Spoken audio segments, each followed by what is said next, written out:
Hope you all are having a pleasant afternoon. We are actually driving onto Manhattan Island on our way back to Pennsylvania with our new to us 2007 Featherlight 28-foot trailer, model 4941, all aluminum. And we've been going, like I said, a couple hours now. We picked it up a week ago, Wednesday, so 7 days ago. I dropped it off to get inspected and the brakes looked at and the bearings and the lights and all that stuff. Had that done last week. Just picked it up this afternoon, a couple hours ago, and been driving for, it's 2 p.m. now. Been driving about 2 hours. It's about lunchtime with it. And what can I say? It tows really well. That's the George Washington Bridge off there in the distance. It tows exceptionally well. Look at our average MPGs over the course of the last 60 miles, 19.4. And that's really, really good pulling a 28-foot trailer with an F-150. The Hudson River off to the right. And it's a beautiful, beautiful day. It's 62 degrees in late March. And that's kind of unheard of in this time of year. Beautiful sunny day. So we're making good time. We got the tow mirrors all the way out. Mentioned it before.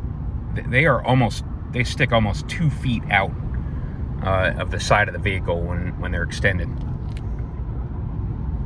And about to get on the George Washington Bridge. And this thing does very, very well in heavy traffic. We were just on the Merritt Parkway, which is a very tight, winding road, 4 lanes, 2 in each direction. A lot of up and down. And the truck has no problem keeping up with traffic, although on some of the steep uphill sections, you can feel the engine working very, very hard.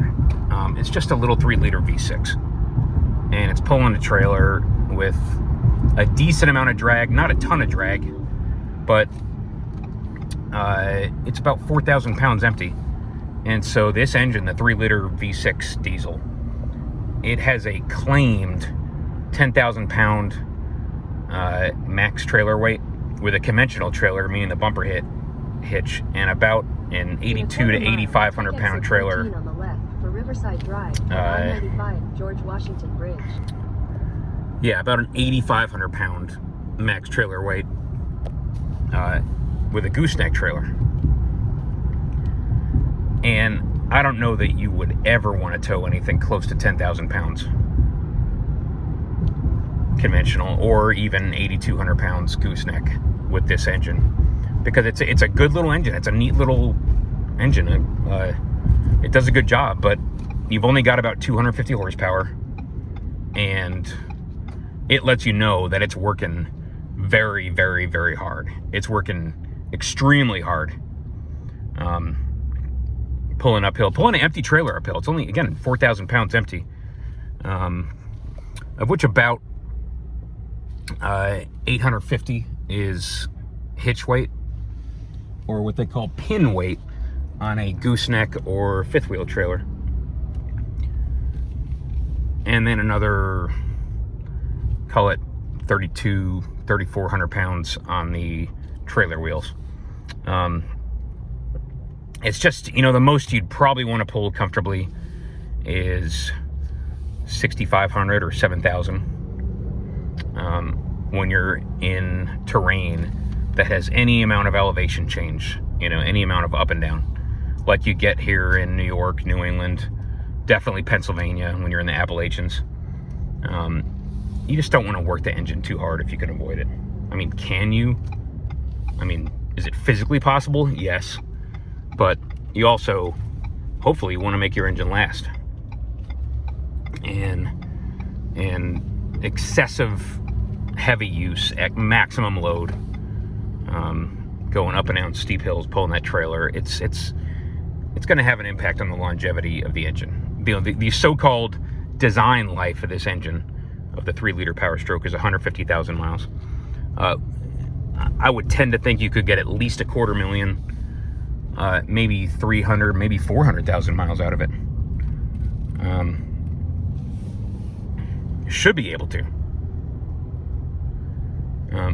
But again, if you're running it at max load, if you're really whining it out, stressing it out, it might not last the whole 250,000, 300,000, 400,000 miles. And so it's just something to think about. Now, we were in Savannah, Georgia, and the Jacksonville area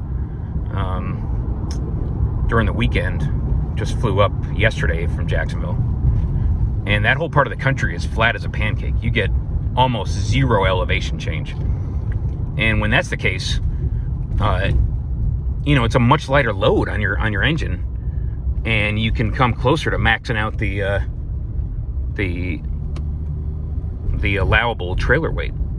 Based on the GVWR of the truck, based on the GAWR, the gross axle weight ratings of your front and rear axle, your drive and your steer axle, and then based on the GVWR of the trailer.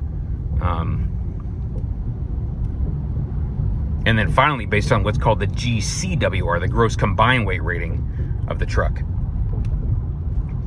And so it's a series of numbers and limits and you can't exceed any of them. So with this truck, the GVWR, meaning the max load on the front and rear axle of the truck, is only 7,100 pounds, which is pretty light, which is very, very light, actually. The max load on the front axle, I think, is 3,750. The max load on the rear axle is 4,050, maybe. And so in reality, you can max out the truck's total weight limit before you max out either of the axles. And if you think you can max out the front and rear axle safely, well, those two limits combined are actually higher than the GVWR of the entire truck. So no, you can't max out both the front and the rear axle at the same time.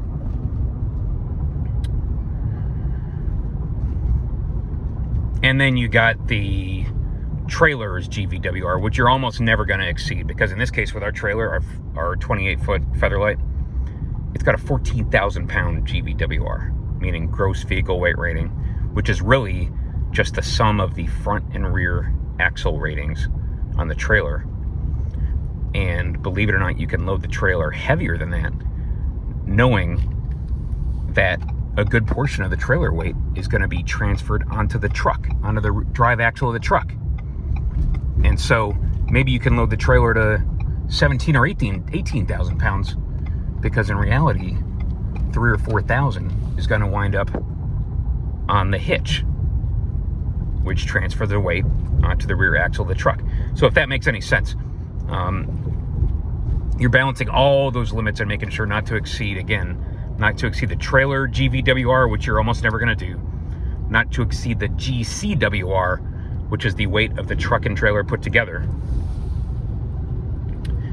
and not to exceed the individual weight limits of the drive and steer axle of the truck, and then not to exceed the GVWR of the truck, which is the front and rear axle, the drive and steer axle put together. So you got to keep all those damn limits in mind, and it's kind of a hassle. And there's a lot of balancing, and you got to be very careful how you load the trailer, so that you don't put too much weight on the hitch, but then also so that you don't put too much weight too far back and wind up sort of taking too much weight off the hitch, such that it becomes unstable, and you start to get fishtailing on the part of your trailer. So it's just a lot to keep in mind. Anyway, like we said, the trailer pulls, it tows just fine. The truck is not bottomed out, the rear axle. You don't feel it squirming or porpoising or squatting or that type of thing. And you don't feel the trailer swaying at all. You're very rarely going to get much or any trailer sway with a Gooseneck trailer, because of the fact that it's such a stable trailer, inherently by design, because the hitch is right over your rear axle, as opposed to being 2 feet behind your rear bumper, like it is with a conventional trailer. And so in a conventional trailer, where the pivot point, meaning your hitch location, is basically in midair, behind the rear wheels, behind the bumper of the truck, there's nothing anchoring that pivot point, and so it just becomes an opportunity for that trailer to start swaying. Dangerously so. But again, with the hitch anchored to the rear axle of the truck, the back wheels of the truck are solidly connected to the ground in such a way that no, there's not going to be any side-to-side motion, or there's going to be very, very little, almost none. And so that's why we love gooseneck trailers so much. It's not that they can't get out of control. It's just that they are much, much less likely to get out of control and start jackknifing you and put you off the road and send you down the side of a hill to your early death. What else can we say about it? The tapered nose. It's not like a pointy nose on the trailer. It's a tapered nose, and that's good for fuel economy, and that's also good for letting this truck turn the full 90 degrees. When you're making a tight turn, without having the front of the trailer, the nose of the trailer, impact into the cab of the truck, so you don't have that concern. Overall, again, it's a very, very good combination. An F-150 and a 28-foot gooseneck trailer. We would never want to pull a conventional trailer longer than about 20 feet. And we see these people with like 30-foot conventional trailers, and to us, that's just asking for trouble. What else? A couple other things. Again, look at that fuel economy. We're going between 50 and 60 miles an hour. 19.7. It gets great fuel economy, as does any diesel engine under load compared to a gas engine. It gets great fuel economy, fantastic fuel economy. The engine, as we've mentioned on a number of occasions, has a very hard time slowing down the truck and trailer. It can't even slow down the truck because it's got no engine braking capabilities, because for whatever reason known only to God, the engineers at Ford, when they were adapting this engine for the F-150, the engine's been around for at least 10, 15, maybe 20 years. For some reason, they chose not to add exhaust brake functionality to it, which is a crime against humanity as far as we're concerned. And so because of that fact, because the engine won't slow you down, you've got to be on the brakes the whole time you're trying to slow down, whether that's when you're coming to a stop or whether you're going down a steep slope. And so you start to cook the brakes, both on the truck and on the trailer. And you also run into the condition where you might accidentally lock up the trailer brakes, especially in the rain. And there's no anti-lock control or anti-lock functionality for the brakes on the trailer, which means that once the brakes lock up, there's a very good chance the trailer is going to come right around and jackknife you and put you off the road and send you to an early death. And it's just unfortunate. It's just avoidable. It's just completely unnecessary. They spent a lot of time adapting this engine to the for truck use for the F-150. They put a stronger crankshaft because this engine was breaking crankshafts when it was called the Lion, the 3.0 liter Lion diesel. I think initially developed by Land Rover, maybe. Back when Land Rover was a Ford subsidiary in the early 2000s. It had problems, with pistons. It had problems with, it had a number of problems. Some goofy German guy made about a 30 or 45 minute long video about all the problems the 3 liter so-called Lion V6 diesel had. And to their credit, when the team at Ford adapted this engine for the F-150 and released it in 2018, most of those problems were fixed. But for some damn reason, they did not put an engine brake on it, which is really just a matter of computer code.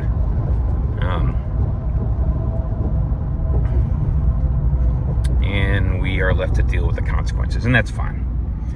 Something else that I'll mention that's kind of annoying, this transmission, the 10-speed, or the 10R80. We've got it in tow haul mode, as you should when you're towing. And we also have it in tow haul mode even when we're not towing, just because that annoying feature of normal mode where it skips second gear and it upshifts straight into third and then like slips the lockout clutch, or it is something in a really, really terrible way that does not. I mean, it mentioned it before. It feels like a 13 or a 15-year-old is driving this thing and slowly slipping the clutch and letting it out and melting the clutch. And so that's why we keep it in tow haul mode all the time. But this thing likes to upshift as fast as it can to get into 10th gear and stay in 10th gear. And with the gearing, I mean, we got a very, very tall final drive. It's like, I think, a 342 or a 331. And so you'll be in 10th gear, again, in tow haul mode, and going on the flats, and that's okay to be, turning 12, 13, 1400 RPMs. But then when you start going uphill, it doesn't want to downshift. And you're just like, what the hell's the matter with this thing? And it'll sit there in 10th gear at like 12, 1300 RPMs, and it's starting to lug, and you can just feel it. And it waits and it waits and it waits, and it doesn't downshift. And so then you kind of end up having to do what we've talked about a number of times before, where you have to lock out the upper gears. And so you spend a lot of time on the plus minus buttons fiddling with the transmission so that you lock out 9th and 10th gear. In this case, we've got everything above 6th gear locked out. 7th is your direct drive, your 1-to-1, and then 8th, 9th, and 10th are your overdrives. And you'd think the guys who calibrated, or the people who calibrated this transmission, would have the common sense to make it not want to upshift so much and allow it to downshift a little more and get the RPMs up so that it doesn't lug the engine. This engine really likes to be between, let's say, 1700 RPMs and about 2200 when it's under a lot of load, when it's under heavy load. And if it's at like 12 or 1300, it's, again, that's just, it's starting to lug. It can't be good for the longevity of the engine. And it kills your power, your ability to pass anybody, your ability to even continue making forward progress up the side of a hill. It's kind of mystifying. Fortunately, all you got to do is get on the plus minus buttons and lock out enough upper gears to where the truck's comfortable again, and it's in that sweet spot in terms of RPMs. What else can I say? Engine temps just fine, transmission temp just fine. The boost gets way up there when you're under load. The boost gets up to like 20, 25 PSI, and it'll stay there for extended periods of time. And we've discussed that with a number of people, and they say, nope, it's not a problem having the boost that high. Sometimes you think, well, the boost is kind of high, and maybe if I downshift, that'll bring it down. And to be honest, a lot of times it doesn't. You'll see the boost gauge actually go up sometimes when you downshift, which is surprising. But no, the truck does not mind, and the engine does not mind running large amounts of boost, 20 plus pounds per square inch, for extended periods of time, because that's what it's made to do. And it's passed all the durability testing to be able to do that comfortably. All right, we're about to park here in a minute. We'll get out and take a walk around. But as we said, this is about the perfect trailer for this truck. You would not want to have anything much bigger than about a 28-foot gooseneck trailer with an F-150. You just wouldn't. At the same time, a lot of people say you shouldn't even be pulling a 20-foot gooseneck trailer with the F-150. You should never pull anything bigger than a 16-foot gooseneck trailer, because of the fact that you're maxing out your payload. And, well, if you get the right trailer, no, you're not maxing out your payload. Not even close. This thing has about an 800-pound pin weight, 850 pounds on the hitch, which is transferring directly to your rear axle. We actually weighed it before and after today, before and after we hitched up, and there is zero change to the front axle weight, as you'd expect there'd be. And then the rear axle weight goes up by about 850 pounds. And then the combined weight is about 10,000 pounds with this empty trailer, which means about 4,000 pounds is the total weight of the trailer, including the hitch weight. And 4,000 pounds is not a problem for an F-150. Not at all. So don't listen to those people who keep saying, no, you can't ever tow with a gooseneck or a fifth wheel with an F-150 because it's suicidal, because you're gonna stress out the truck. And no, you're not actually. Just keep in mind that you have to manage your truck's GVWR, your truck's gross vehicle weight rating, meaning the max weight on the front and rear axles combined. You also have to manage the individual weights of your front and rear axles. The critical one being the rear axle, because that's the one that has to carry the hitch weight. And then you've got to manage the max weight on the trailer axles, which is not going to be an issue with an F-150, because you're never going to come close to maxing out your trailer axle weights. And then you have to manage yet another number, which is the GCWR, the gross combined weight of the truck and trailer put together, which in this F-150, the 3.0 Power Stroke without the max tow package is about 16,000 pounds, and with the max tow package, it's about 18,000 pounds. So I know it's a lot of numbers to throw at you, but again, you just have to manage all those stats and all that information so that you don't create a problem, either legally or safety-wise, for yourself. Here it is. We've said it a number of times. It's it looks nice back there. It looks really good back there. You notice again, there's basically no squat. The truck itself is very, very level. Without the trailer, yeah, the back of the truck does kind of, it is a little bit elevated.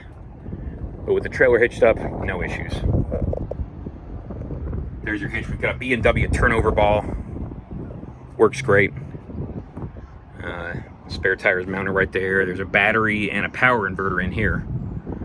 You've got an electric jack, which is awfully nice because we've spent a lot of time with the manual crank, raising and lowering the nose of our 48-foot Axis when we've hitched and unhitched it.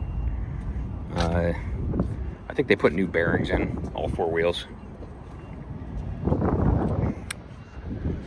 There's the ass end of the trailer, sorry, the back side of the trailer.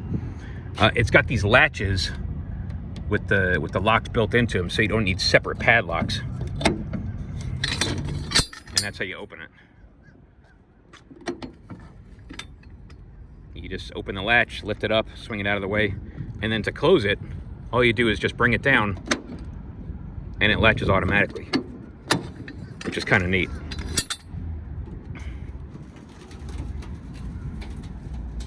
Open up the ramp. We've talked to Featherlight a number of times. The ramp itself is rated for 2,600 pounds. So theoretically, you could load up to a 5,200 pound car in this thing. You got recessed tie downs.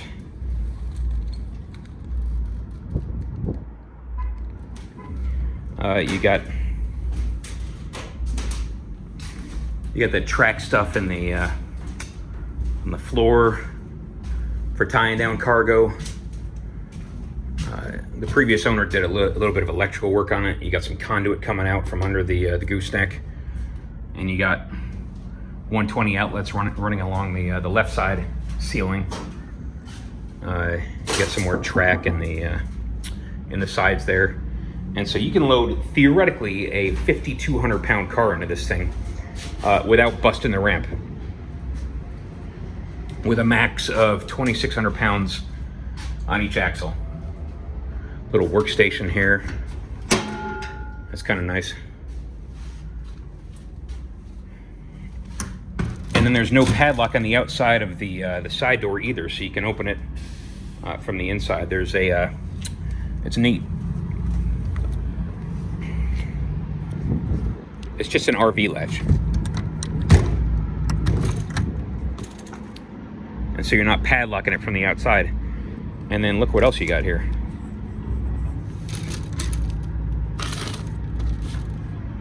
You got a screen door.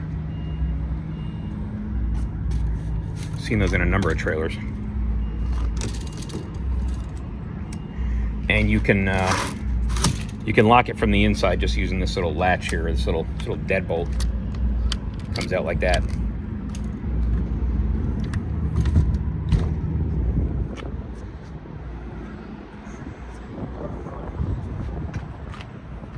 And so again, there it is, the 28-foot Featherlight, model 4941. We looked at one of the dealer's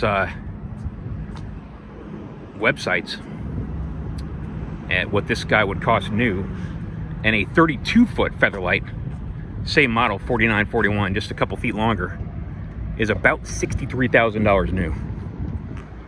And we paid $15K for this thing. It is 15 years old, but the beauty of an aluminum trailer is that it's never going to rust. So it basically lasts forever. It's got some steel components. It's got, like, obviously steel axles. There's like a steel subframe around the axles. And then the gooseneck itself has a steel frame built into it, a steel frame.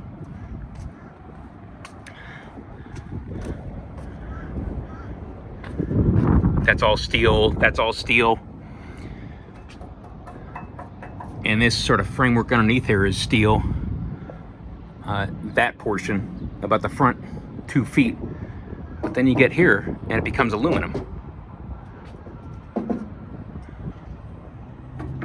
And so this reinforcement here, that's all aluminum. So, oh, and then your jacks are obviously steel.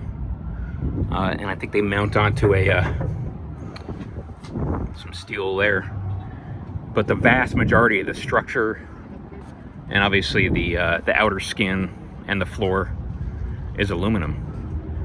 So it's not going to rust. It's not going to deteriorate. The roof is aluminum. And so this thing is 15, 16 years old. Our Exus is going on 20 years old. And these things will basically last forever as long as you take care of them. You see these like vortex generator looking things? Theoretically cut down on the drag. Some of them are a little bit busted up. But no, we're very, very happy with this trailer. And we plan to put a lot of miles onto it. With both the F-150, and then if we're towing anything much heavier, we'll just hook it up to the Duramax dually. Oh, and one last thing. The FX4 package. We spent a lot of time talking about how we don't really care for it. The one situation where the FX4 package is actually useful is when you've got very, very heavy loads on your rear axle, such as when you've got a gooseneck trailer hitched up, as we do now. And those shocks, those off-road shocks, actually help control the movement of that rear axle and keep it from doing that porpoising thing that sometimes you get when you've got a trailer hitched up. And so that is the one positive thing we'll say about the FX4 package, that it actually helps you in this case when you got a ton of weight in the on the bed of the truck. It sort of modulates the that out of control pitching or porpoising that you would get if you didn't have strong shocks in the back there. But without a load, with the truck unloaded, those shocks are a waste of damn time. All right, thanks. I think that's all, everyone. Hope you all have a great day, and we will talk to you later.